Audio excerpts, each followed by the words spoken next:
Welcome to the Alan Fry podcast. Today with a close friend of mine, Jesper. Welcome to the podcast.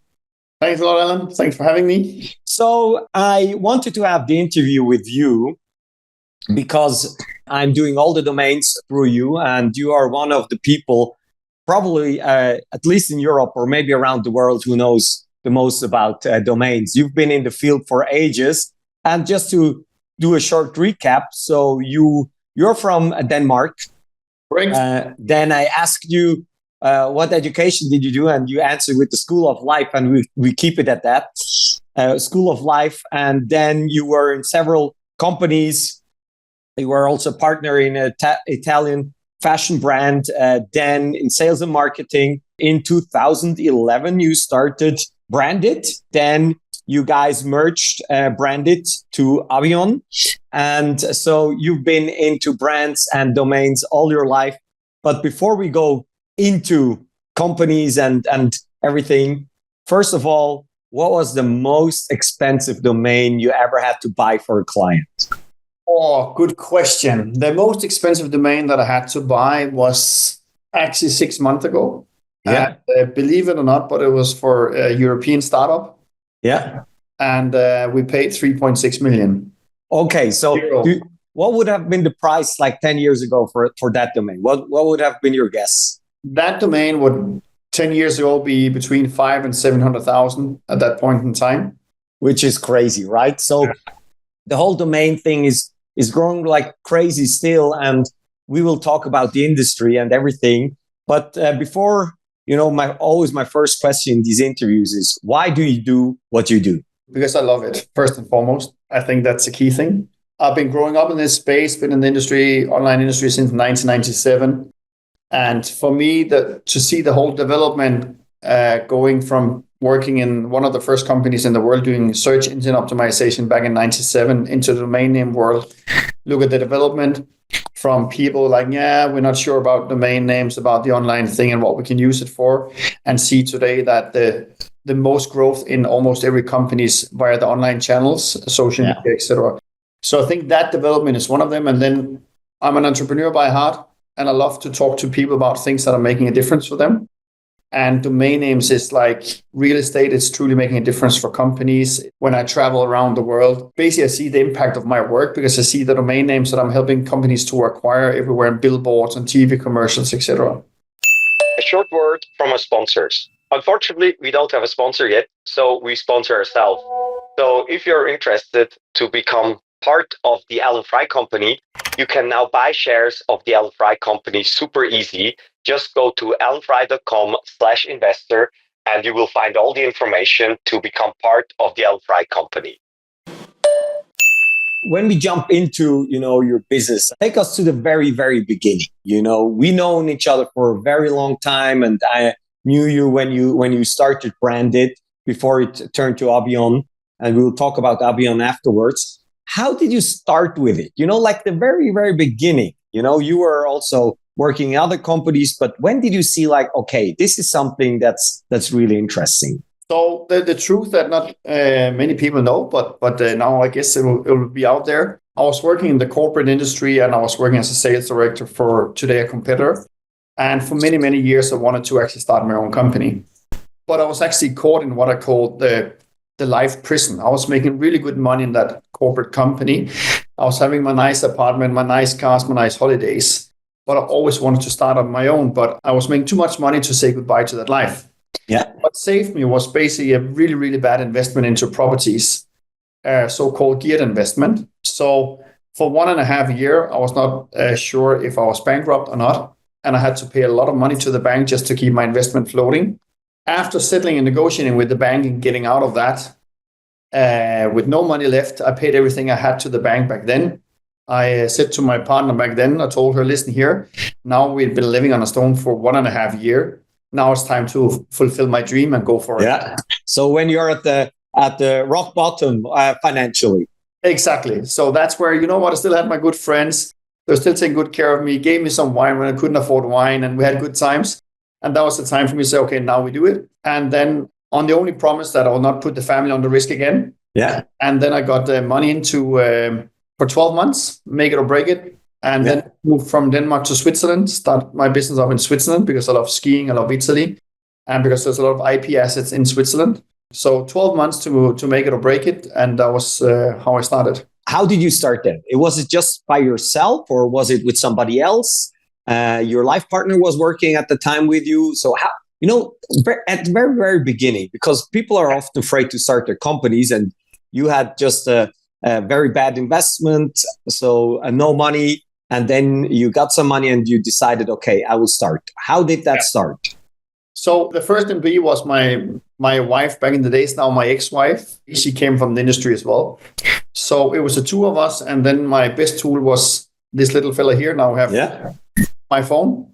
So I basically we built a website, we got the platform up running to manage the domains, etc., all the infrastructure. And then basically it was bloody tough, cold calling day and night, sending out emails, using my network, working 80 hours at least per week. It was super, super tough with no money. So, but it was a very nice experience.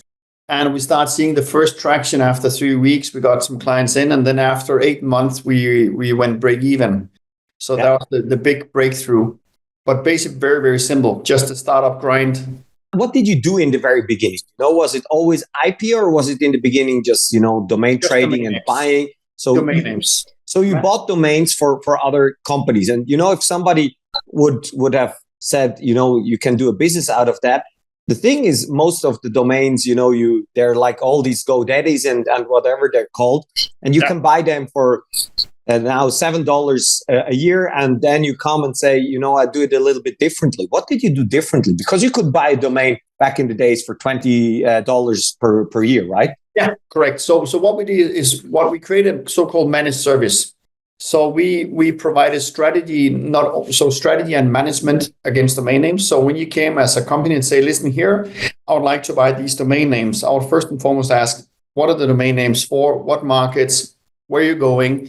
And where many people need some advice and feedback is first and foremost, people, especially startup, think way too short term. They go out to invest and say, we want to take over the whole world, but they have not bought the domain names that even cover Europe. Yeah. So first and foremost, what is your 5-year plan to make sure, give them feedback on that, break it down for them.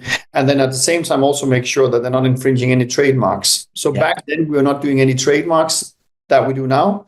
Back then, it was only domain names, but make sure that we had our back free so we could register these domains without problems, make sure we had the right domain names, make sure we took care of all management, all payments to the different registries, basically so you had no worries, you could sleep well at night, and we take care of everything. So it's a bit like private banking. I will say that you can also just go down and put money in your bank account and you can invest them yourself, but you can also choose to have people doing it for you. So we are the full service agency on that. Yeah. So you helped with strategy companies in the beginning, and you were very focused also on startups. But now fast forward like 12, 13, 14 years, the thing became a huge thing. So what I read is like you have 12,000 companies you're working with, you have 270 employees, you have 19 offices in 14 countries. So how, maybe we'll dig afterwards a little bit more into it, but, the fast track, how did that work from you and your ex-wife being here in Zurich, having an office, hustling and buying domains and doing all these startup events where you get people involved to this global company nowadays? So the first many years, it was just hustling and trying to get through and grow the business. And we're a bootstrap business. So pros and cons with that. For the listeners out there, bootstrap is basically where we finance our own growth with our own money. And that was one of the things that when I look back, maybe I should have done a bit different. But back then we decided to do that. So that gave us some limitation in growth in the first coming years. But what we tried to build was a different culture in the industry. We tried to provide different values, and we had a good growth. And then I managed to find a new business model. After 7 years, I was the first one in the industry doing what I call build your own business within the business. So what I saw was a gap for people with a legal degree, so IP lawyers, that today were partnering big law firms. When you're a partner in a big law firm, you basically pay a bit of money to just get part of the dividend out. They work a lot. They have senior partners, etc. And when I saw with all the technology coming into the industry, and especially also the legal industry, I saw a lot of these senior old partners in the law firms. They didn't want to invest the dividend into innovation, which was what's needed. So the younger partners got squeezed a bit because like they could see, okay, in 5-6 years, we'll be so behind just because the older partners that will retire at that point in time, they will be out retirement and we are here with the leftovers. So when I wanted to do that, first and foremost, I wanted to create a different business and not the standard legal setup where you have these partnership models that is, in my world, very old-fashioned, but I want to have a proper company structure. So I got some of the most, Lorenzo Lizza was one of the first big names I got on board. He is one of the leading IP lawyers in the world. He's Italian. And Lorenzo bought into my idea of joining me, setting up a company where we created a local company that Lorenzo got shares in that company, which was real shares that could be traded. We could buy and sell the shares so he could actually make an exit on it later and he could impact his own business. A lot of advisors told me, no, that's complicated and how can you do that? And what if you want to sell one day? But I can tell you that was the most interesting part the day we wanted to sell was that everyone was asking that model is bloody brilliant. How did you do that? Yeah. That's how we got all the big names on board that we got from the legal industry. So what you guys did or what you realized at that time is that domain is part of a brand strategy. And it's also an important part of the legal framework, right? Because 14 years ago, people, they bought the domain, but nobody was caring about the IP too much. You had these global brands, obviously, like Coca-Cola, Nike. They knew how to do that. But startups, they were like, okay, let's get a domain and just let's get starting. What are the problems you see, or what you've seen back in the days where people did the wrong strategy with their domains and with their IP? There can be a lot of problems, of course, but I think one of the cases that I often use is that you have Shark Tank, Dragon's Den that most people know, Die Löwen, Die Höhle, I think it's named in Switzerland, something like that. And I worked for some of these sharks or dragons there. And one day I got a call from one of them in panic. They have invested in a drink, and that drink just made it on TV, of course, and they got out in 800 retail shops in Denmark. Yes.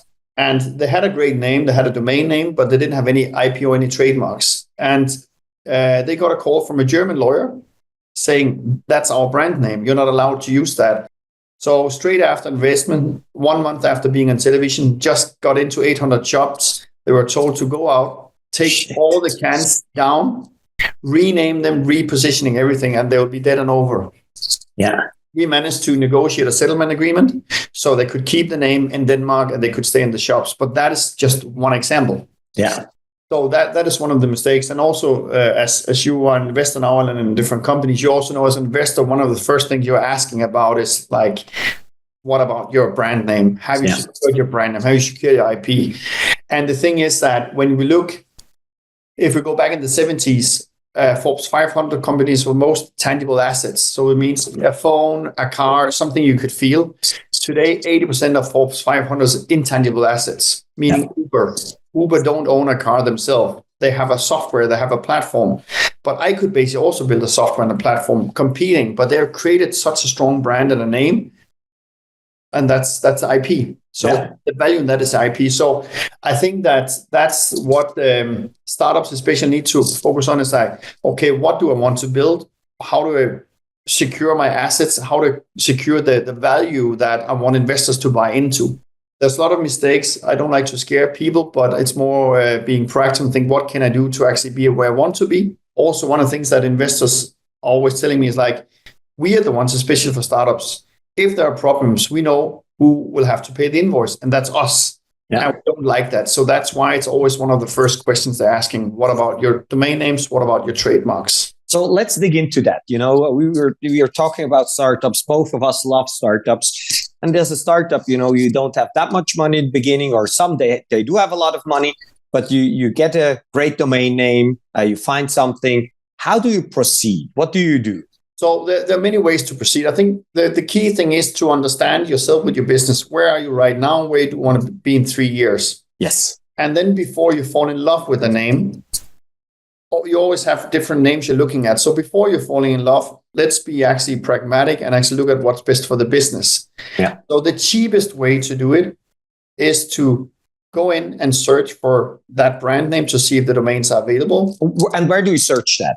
I would normally go to, of course, I can promote my own company, but I'll be careful. But I will go to a professional provider that can do the search for you. It doesn't cost any money. At least we don't charge for it. The thing is that if you choose some of the online tools, they will track your searches and your behavior. And if you search on that name within a certain amount of time, they straight away register and suddenly the domain is gone and you can buy it for $5,000 or $7,000. Yeah. So be very careful where you're searching. But go to a professional company and say, listen here, I just need what's called availability check for these names in these 10 countries, for example, and you get this. Number 2, make what I call a light clearance search on trademark. Make sure, and you can do that for very few bucks, but make sure that when you have categorized and you got the availability check on the domain names, make sure that your top 3 favorites, a small search to see, is there anyone who could oppose those domain names? The thing is with domain names that if somebody have the rights to trademark, they can actually forcefully take over that domain name. So even if you have the domain name, you bought it, and somebody else has the trademark on it, they can grab it back. They can go out and enforce and say, listen here, that's my name. You have to hand it over. We had a client that have paid $250,000 for a domain name, which is not a startup, but a corporate. They were badly advised because there was actually a company that had a trademark on that. And that was before they were a client with us. And we told them that we have an issue here. So the owner that had that domain name before were not infringing that trademark that was in the play back then. But as my coming client then bought that domain name, they were using it for products that was actually infringing that trademark. So suddenly the trademark holder could go in and say, listen here, that's my trademark. Give me the domain name. Mm-hmm. So they actually lost the domain name for $250,000 that they paid to another provider 1 year before we took over the client. Crazy. So when we go further, with startups and their domains, most of the startups, let's take a regular startup has like some software or maybe some AI tool, and they want to go global, right?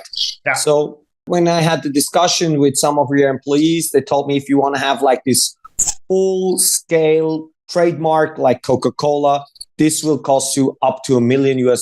Then you have everything because it's quite complicated, also like different countries like Argentina. But how would you proceed? First of all, how do you advise your companies you work with? Do you go for the .coms? Is it still something that's, a trend? I believe it's coming back again, the .com. There was a time where you had like these IOs and COs. Yeah. If you want to go international, the .com is a must. And then how do you register which name in which country? So .com is still the king of domain names, no doubt about that. .io, .ai, which is very up right now, etc., are all domain names that are more trend related, but people are looking for .com. What is the thing with .com? Why are people still so? Is it like the premium real estate in? It's like the Bahnhofstrasse. It is the Bahnhofstrasse for sure. It's a domain name that have been longest on the market. It's not tied to any country. It's not tied to any AI trend or whatever. Actually, AI is a country. It's Antigua. Yeah. But they use it smartly to use it for AI because not many will register domains in Antigua. But .com is one of the only global what's called GTLDs that was in the first one. So that's about .com.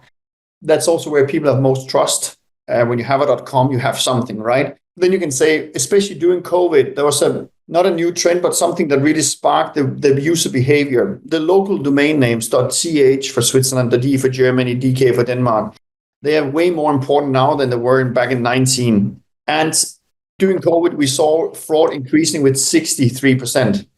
And it's insane numbers, right? So what is the normal psychology? So when fraud is increasing, and now we can say my parents in that age group, or even people at my age, I'm in the middle of the 40s, also got defrauded for money, for goods they thought they bought, etc. They tend to think, okay, I go for the local domain name because that feels local. Yeah. That's close to me. I trust that. Yeah. We know that conversions on local domain names are higher than on .com. There's more trust in the local domain name. Technically, it's not true because it's just a domain name, and that can be DK, CH, could be the same. But that's the mental effect of this fraud. So the local domain name. So if you want to build a strategy, it also depends on your money, of course. But find out your 10 key markets. Look at .com and the local extensions. For domain names, you can buy yourself poor, basically, because there's so many variations. Don't go for hyphen. If you have two names, one name without hyphen is the preferred one. Avoid hyphen if you can. Don't take too many variations with or without S, etc. And a key thing is also when you go for a name, make it very easy to spell. For example, the word pregnant, there's Yahoo Doctor, have a doctor service. And some years ago, they actually launched that pregnant in their system, have been spelled 30 different ways, pregnant. So make sure that the names are easy to spell, not just look good in marketing material. But go for the key markets that you want to enter in short term. The key thing here is that register the domains before you apply for the trademark. The reason why I'm saying that is that there are people out there. So the whole domain name industry is a massive industry, and the infringers are making a lot of money, and they're really good at what they're doing. So they also look at trademark registers to see who is filing new trademarks, what names, etc. And then they go in and check up against the domain name. And if you have prominent investors on board or whatever, that they can connect the thing, okay, this is interesting. This person is on board. This could be a startup that have potential. They will look into that. So you buy the domains first. And would you, to be very concrete, let's take a Swiss company, startup, you start. What are the domains you would get first? And then which trademarks would you do? And, would you also today, because everything is registered, if you go around, there's like nothing free anymore, right? So maybe the .ch is still free, but the .com for pretty sure is not free anymore. How would you approach that if you would start a company today? If I really have decided on the name and I've done a clearance search that shows from a trademark perspective, this is okay. Before doing anything, I'll go out and ask for .com to see what is the price tag on the domain name. Is it within reasonable, you can say, amount of money? What people have to have in mind here is that with the .com, you also send a signal to the industry you're in, to investors, that you take this very serious. So even if it is 20,000 or 25,000 or 10,000, it's most of the cases worth to invest in. So then you can say .ch, I would take that your home market. .com, I would go out and see. What you will most probably also face of issues is that bigger markets like Germany, France, the name can also be taken and registered. I would there say, okay, as I have limited amount of money, I'll put more money in .com than on the local domain names if they're taken. Then I will secure a trademark. And then later, when my business is more running, I'll go back and revisit .de and France if they're taken, for example. And say, okay, can we negotiate with them? Why would I wait? I would wait because if I have .com, I already have a strong position. If I have the trademark, I anyway limit my competitors to take, or people who want to infringe on my brand, to take that brand name because I have the trademark, so I can go out and enforce my rights. So the damage they can create in that market is limited.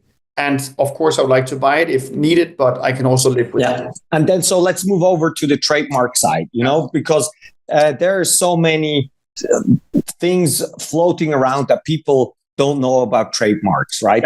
Very simple. There's the name trademark, and there's also the Bildmark. I don't know how to call it in English. And then you have like different categories and different countries. And first time when I got into it, I heard of this Madrid protocol where it's like most of the things is covered, and then you go into it and you see it doesn't work. It sounds like this shell you can use all over the world, but then in reality it doesn't work. So you got the domain, you got the .com, you got the .ch. You made your first research through guys like you, professional researchers, and then you decide, okay, now we're going to trademark. How would you proceed on the name, on the logo, on the categories, and on the countries?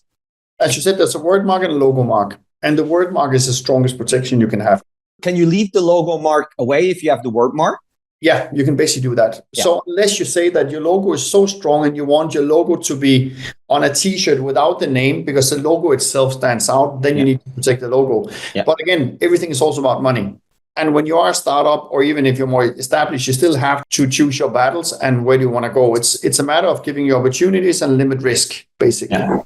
So if we take and say, okay, I have this word mark, and let's say you're in Switzerland in this case here, then it also depends on your strategy. Because I would say I would go for local Swiss to secure it as your home market. And then I would normally recommend the EU registration. Yeah. So step one is you go for the Swiss market, you do the trademark here. And like the categories, there's so many categories. Yeah, so there are 45 different classes. Yeah. So that's where you need to find out what kind of products are you selling, what industries are in. And that's one thing where you really need good advisors. And you need to really think about your business, because most people limit themselves way too much in the beginning. What I very often hear is that I only want to sell my clothing online. Yeah. So they only register into online. So they don't protect their brand into retail, for example. Yeah. So when we talk to people, we always challenge them and say, listen here, this is where you're right now, but where are you in 10 years? If you're producing t-shirts, maybe one day you want to produce glasses or shoes or jackets or maybe phone covers or whatever, right? We need them to tell us about the biggest dreams, and then we need to navigate in that. There are 45 different classes, and you need to find out what classes you need to have to cover your existence. Would you go for broader with classes in the beginning, or is that something you can add on later? For example, in the US, it's harder, I heard, but how would you approach that? Be a bit more proactive and have a broader range, which is also, again, costs, right? But every class is not that much more. How would you go with that? So I'll say I'll go for the most obvious ones. So there can be things that you can say that you'll find out in 5 years, but you didn't think about right now. So that's hard. But I will definitely say it before, which is correct, that to add the extra classes is not that expensive. Yeah. And a trademark is valid for 10 years. So you need to have that in mind as well. So I would definitely add the classes where I think, okay, within the next 5 years, this is where I want to maneuver. The challenge is that you can register in 3 classes, and the 4th class that you think, I'll do that later, maybe you will have a potential infringement in that class that make you not able to do it. And you want to know right now, because that can make you take different routes, right? Can you buy classes from other people, down the road? You can do that. So you can negotiate rights and buy trademarks. You can do also what's called coexisting agreements. So let's say that you and Fry, you have the trademark in Switzerland. I would like to do this in Switzerland as well. You're selling shirts, I'm selling sunglasses. And we agree, listen here, we're not in competition with each other. So we actually split the trademark and I pay your settlement fee or whatever, right? So you have these coexisting agreements as well. So I have in Switzerland now my trademark. I go a little bit broader. And then what's the next step? You mentioned EU, right? Yeah. So EU is what I'll say is where you get a good startup protection, because you're wide protected within EU, and you also have a 6-month time period where you have a preference right if you want to go outside EU. Yeah. Then you can say if you want to go to US, you need to secure US separately. Yeah. That's a must, right? You talked about Latin America. That can be quite tricky as well. Then what are we talking about? Like the Swiss registration, 5 classes, what's on average, and then you go to EU and you take the US. So EU for 3 classes, depending on the firms. We have different fees, right? But there's official fee that the EU IPO is charging for the EU, which is around 1,000, 1,200, depending on how many classes. Then the professional fee on top of that. Yeah. The Swiss fees are a bit lower, and the US is a bit higher. So you're only with the fees. Without your fees, you're at 2,000 about? Yeah, 2,000 for EU trademark. And then the US? The US, depending on the classes, depending on how much research that have to be done, because US really hardcore with liabilities, etc.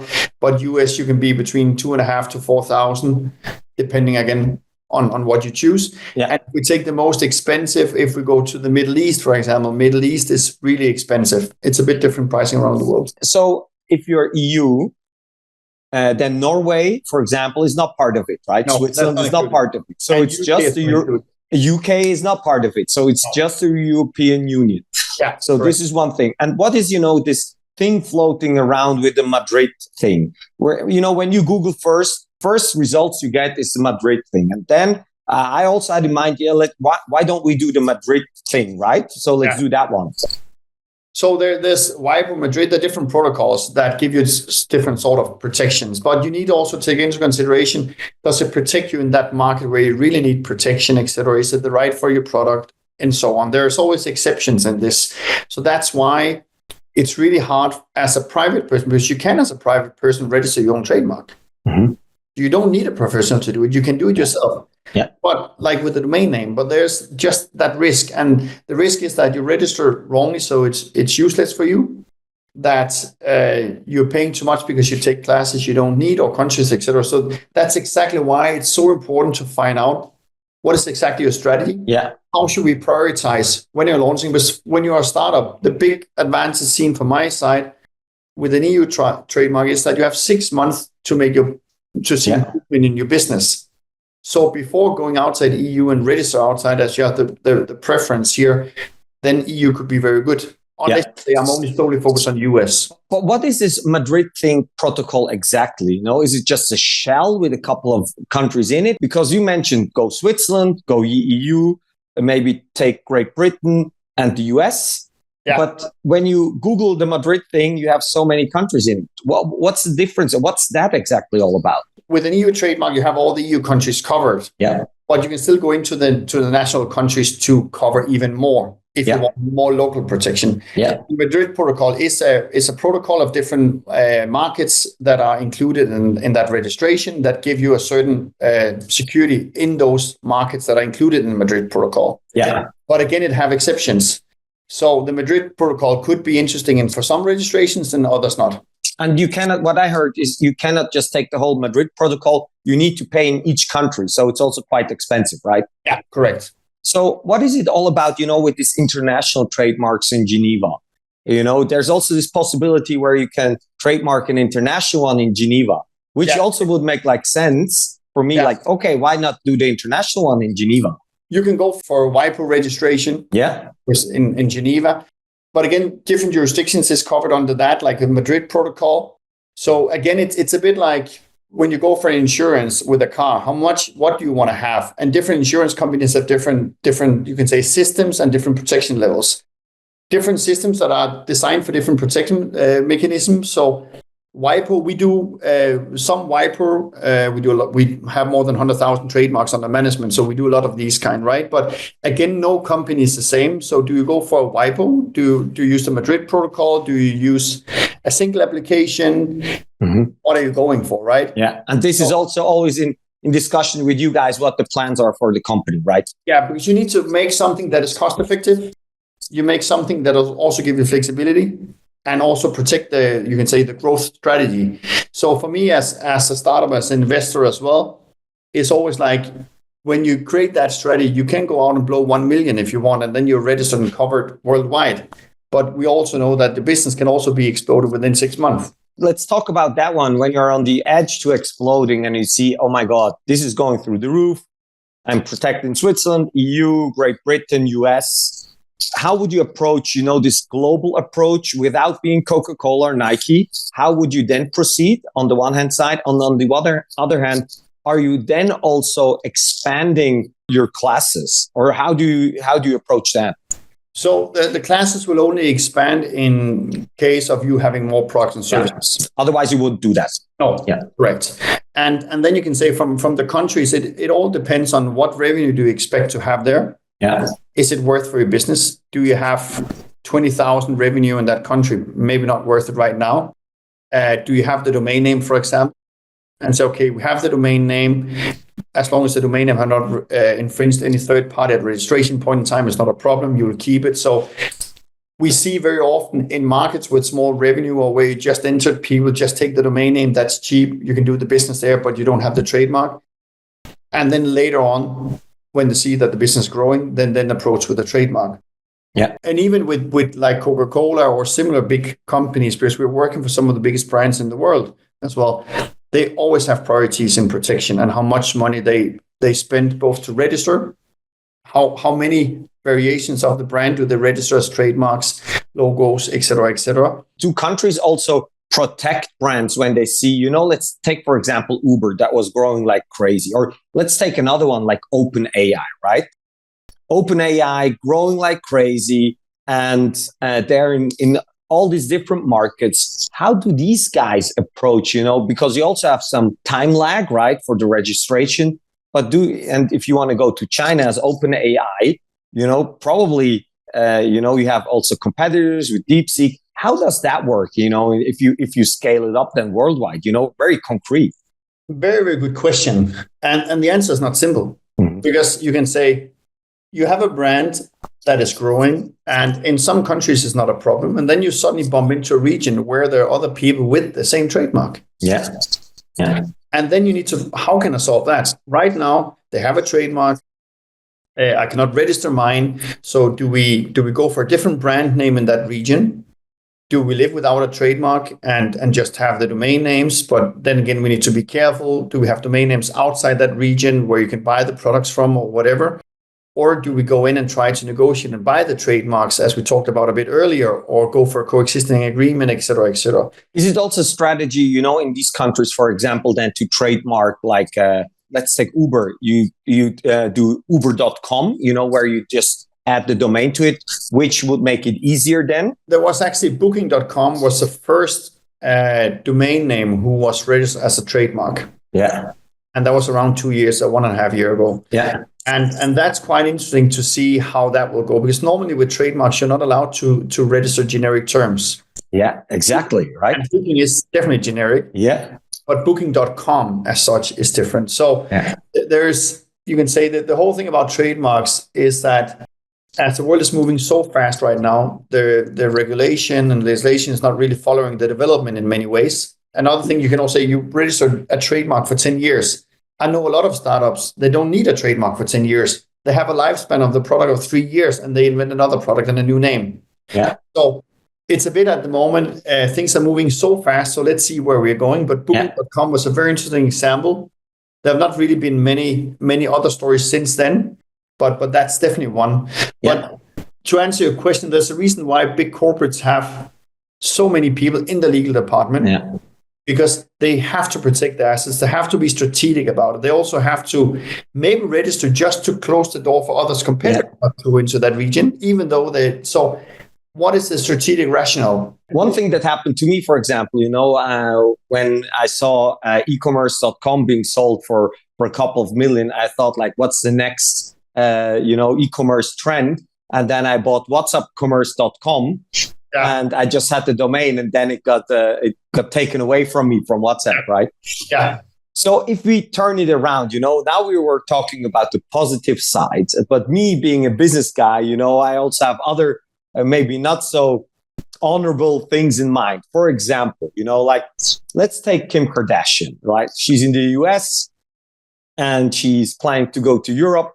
Probably what she will do is she will take the EU, she will take Great Britain, and then she doesn't know that there are other countries outside of the EU. Maybe she does, but maybe not. And then she goes for Sweden, and she forgets Switzerland, right? And if I would say, you know what? Hey, I checked it out, and I see that Kim Kardashian is not a registered name. Can I just register that? Is that possible? As a domain name? As a brand. That's a name. There's also something called unregistered trademark, where people are famous and they can claim they're famous, and you should know about who she is, et cetera, et cetera. So maybe that example is, you can say, let's take a big US personality that is brand new but have still not been known in Europe. Let's take Mr. Beast or Logan Paul, right? Yeah, for example. If we take Logan Paul and say, okay, you register Logan Paul as domain name, as a trademark in Switzerland, and you do it within coffee cups and whatever, or what you like, could you do it? Yes. Would it be a problem? Maybe. Depends on the name. We have seen a lot of examples. I'm not allowed to mention the brand.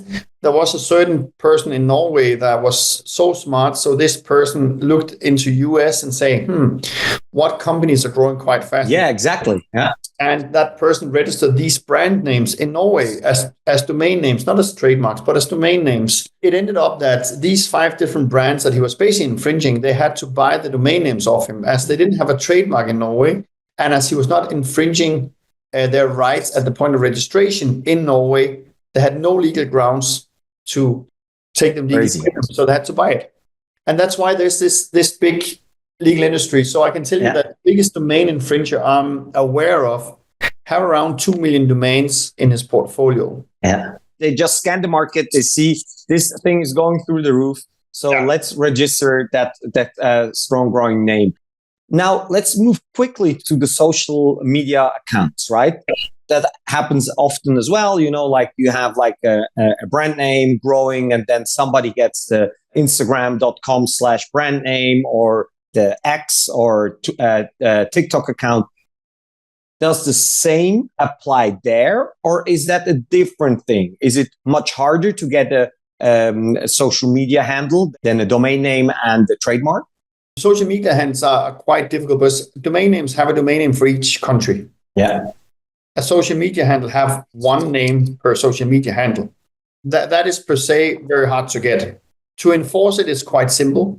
If you have the trademarks and we can prove bad faith, we can take away social media handles. Yeah. But now we also talked about buying domain names that is already registered. The challenge buying social media accounts is that it's, for most of the platforms, not allowed to buy and sell the social media handles. So if you go out and you find this owner and you agree to pay 2,000 Swiss francs to this owner for this social media handle, you transfer the money and they end up not giving you the social media handle, you can go nowhere to complain because they will tell you, listen here, you're not allowed to trade. You're not allowed to trade them. Be extremely careful buying and selling social media handles.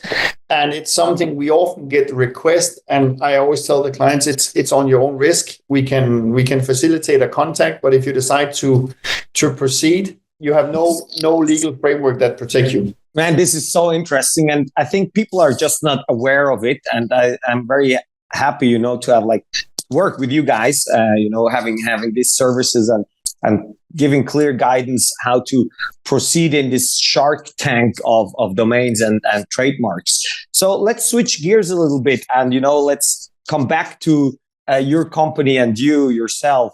So where do you see the future of Abion going? When I look at it, you're in this perfect crossroad between trademarks and online companies, domains. And this is growing like crazy. Where are you guys going further? What's the next plan? Hopefully to the stars. That's what we're aiming for. We have very, very big ambitions. We're still very entrepreneurial driven, even though that we're a bigger company today than we were 5 years ago. So we're extremely ambitious. So we don't want to be the biggest in the world, but we want to be the most impactful in the world and seen as the preferred provider for serious companies to work with. So trademarks and domain names, funny enough, we are probably the only company in the industry today that have experts on both sides of both trademarks and domains, and also the enforcement side. Yeah. So that means that we can advise on everything around your IP.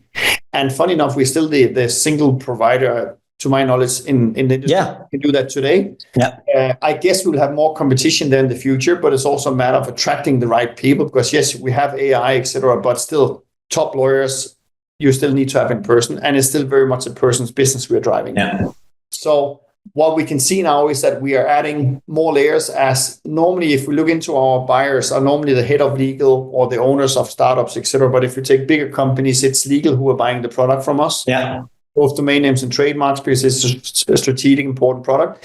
But as we have a platform where people can see and manage all services, the people who normally log in to manage these services are IT. What we're doing right now is that we're growing the whole web and cyber security part of the industry into the IT, so we get more into the company and be a provider on different levels. So that's where we are going next. Does that happen often, where domains of existing companies have the trademark and have the domain and they get grabbed because they didn't renew it or they did something wrong in the system? Not when they're with us, but you see that the biggest reason why people are losing domain names is that the credit card is expired. So when you use the online services and the credit card expired and the email ended up in your spam and suddenly your domain is not working, you're like wondering and you call the provider, but you don't own it any longer. It lapsed. So that is the biggest risk. What we are doing more is let's say that right now, SSL certificates, encrypted certificates for domain names are very popular. So we are one of the biggest resellers in Europe. For example, we'll also work in the future with both Cloudflare and Amazon to integrate their services into our platform. So we will hopefully strengthen our services to become a more integrated party with the from a legal but also security perspective. And I can tell it from firsthand experience, working with you guys. I have this weird domain, af.af, and which is Afghanistan, and they have some problems right now. And you guys came up to me like, "Hey, Alan, we saw that there's a problem right now. We are on it, but it's like hard, and probably if you would just have this domain by yourself, you would be lost because you're like, okay, how do I get it? How do I pay it? What's happening there?" So that's something that was really helpful. A short word from our sponsors. Unfortunately, we don't have any sponsors yet. So consider subscribing to our newsletter to get updates about events, content. And if you are starting a startup, check out our startup book, Alan's Startup Guide, and support this channel by buying the book or subscribing to the newsletter. Just go to alanfry.com/newsletter. Moving back more again to you, in this career of working in domains and legal for the last 15 years, what is the most important lesson you've learned in your entrepreneurial career? Oh, there are many lessons. But I think for me, one of the key things is that the most successful entrepreneurs are not always the smartest people, the most talented. It's the ones that are working the hardest, but also most of my day, I'm solving problems for other people. Yeah. So if you don't like problems, stay out. Yeah. So it's, of course, we also work on strategic, nice things, etc. But for me, it's about being motivated about solving problems. So I always say that the most successful people are the ones who solve the problem the fastest possible. The biggest problem solved the fastest. Exactly. So I think that's one thing. Number two, if you're not making mistakes, you're walking too slow. Yeah. So create a culture where you make people take responsibility. We cannot always say that we win as a team and we lose as a team. You cannot be successful single person. Let's talk about these failures. What was like one of the biggest failures you had in your career? Because, looking at it, it looks like this straight line and you started this small company here in Switzerland and now you have this huge company. What was like one of the biggest mistakes? Oh, I've done many, but I'll say that we engaged going in. We acquired a US company. It turned out it was half a fraud. So after 6 months, we had to close down. We lost a lot of money on that.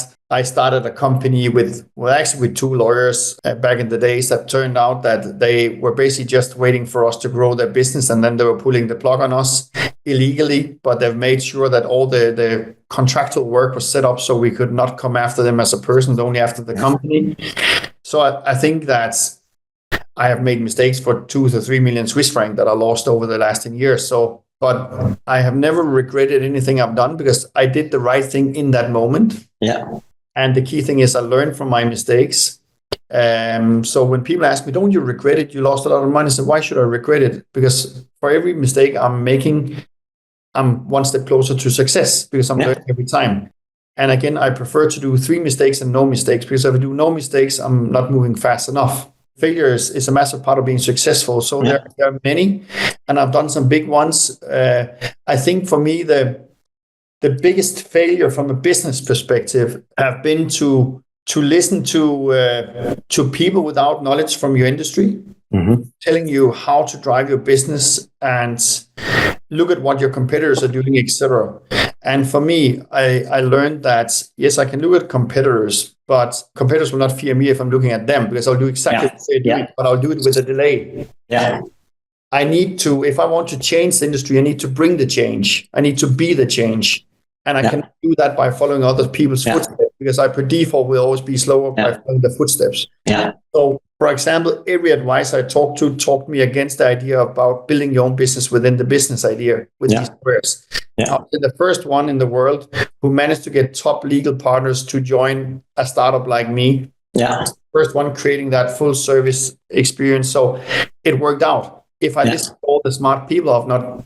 Yeah. So 100%. I think I needed to grow as a person before I had the stamina to believe enough in myself to take that. And I think if I've done it early in my career, I would have been in a different place today, probably bigger. But everything happens for a reason, and I'm super happy and blessed I'm here today. So let's move to the last part, like productivity hacks and how you work as an entrepreneur. What impressed me the most is you are so damn fast. When I write a message, when I write an email, you are so damn fast. And so let me ask you, what is like your favorite productivity hack, and how do you manage all these problems and messages so quickly? Priority. Yeah, hard priorities. So what is the most important thing for my business? And, do you like write it down, these priorities, like daily, or is it just in your head, or how do you structure that to make it a little bit more concrete? My normal day is looking like this. I have 6 to 8 hours meeting per day, different meetings, but in general 6 to 8 hours. I have between 60 to 100 emails per day. And I actually think now I probably have 20 to 30 WhatsApp per day as well, because a lot of clients start getting my WhatsApp. Yeah. They want instant reply, right? So for me, I have a routine that I constantly checking my emails and my WhatsApp in between meetings. That's my first go-to. When there's 2 minutes break, I check my emails, I check my WhatsApp. Internal messages can wait. Messages from clients. Maybe I don't have the solution for you, but at least I can tell you, Alan, I'm on it. Leave it with me. Yeah. And I can delegate behind the scenes. Yeah, and that's something I feel. I feel immediately that you guys are always on top of it. Yeah. Besides, being super productive, you're also very sporty and you're fit. You did a lot of mixed martial arts. And what is your favorite health hack? You have a busy day, you have family. How do you stay in shape? I should be in better shape than I am, but I like the good lifestyle with wine and food. But for me, training activity is key. It's key for my health. It's key for my mental health, especially. So I prioritize training at least 4 to 5 times a week. And what do you do? I do Brazilian Jiu-Jitsu. I do some boxing. I prioritize to invest in a gym in my basement. So I have a gym at home, which was actually my biggest issue in a busy day. I only have 40 minutes, starting my car, drive to the gym.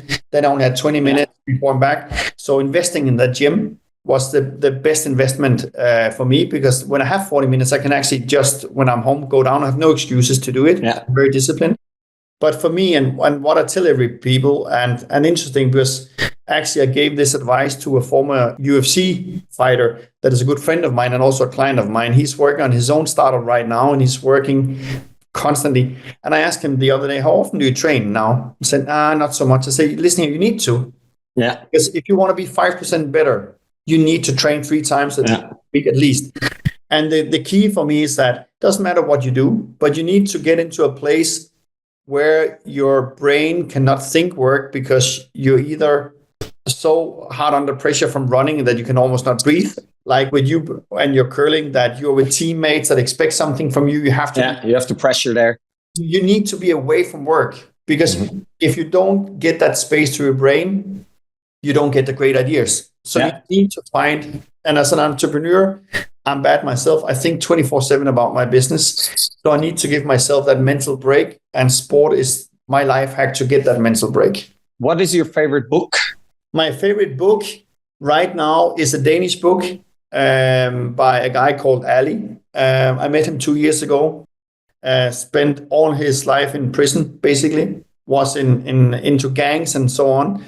And then his brother was also in prison, and there were people after them that wanted to kill them. It was that bad. He used this mental trainer in prison, and she got him out. And today he inspires a lot of people to get out of crime. He have invented or now created these spaces in Copenhagen, in Denmark, for young kids to come and train boxing and be part of the community. He wrote a book about his life, and I can say it's truly an inspiring history that is very different. I gave it to my son. I have a son, 14 years old. I gave it to him and said, you have to read this book, because it also shows that life is not easy. Life is brutal hard. He have been through and managed to get out on the other side. Is for me something that very few people will manage to do. I love entrepreneurial books, but I think that's for me personally, it's something in me that, you know what, there are a lot of good people out there, but this one here, 9 out of 10 will not make it out alive. Yeah. And now he made it. By other people. What's your favorite podcast or content creator you listen to? Alan Fry. Thank you very much. What's your favorite app you use most of the time on your phone? WhatsApp, but also using Whoop, which is a health app. And then I love wine, so also love Vivino. What is the advice you would give somebody, who's 20 and starts their own business, and people who were in the same position like you, maybe just start a family and had some financial problems? What would you tell them? Go for your passion. Don't be afraid to fail. I also will say that one thing and I really love what you're doing in Switzerland as well, the community, seek communities with where you are not afraid of sharing your ideas. I see so many entrepreneurs that are afraid of sharing because if I share my idea, people will steal it. Yeah. There are 10,000 others out there working on exactly the same as you do right now. It's not a matter of the idea, it's of how you execute the idea. Yeah. So join the communities, get inspired by others, learn from others.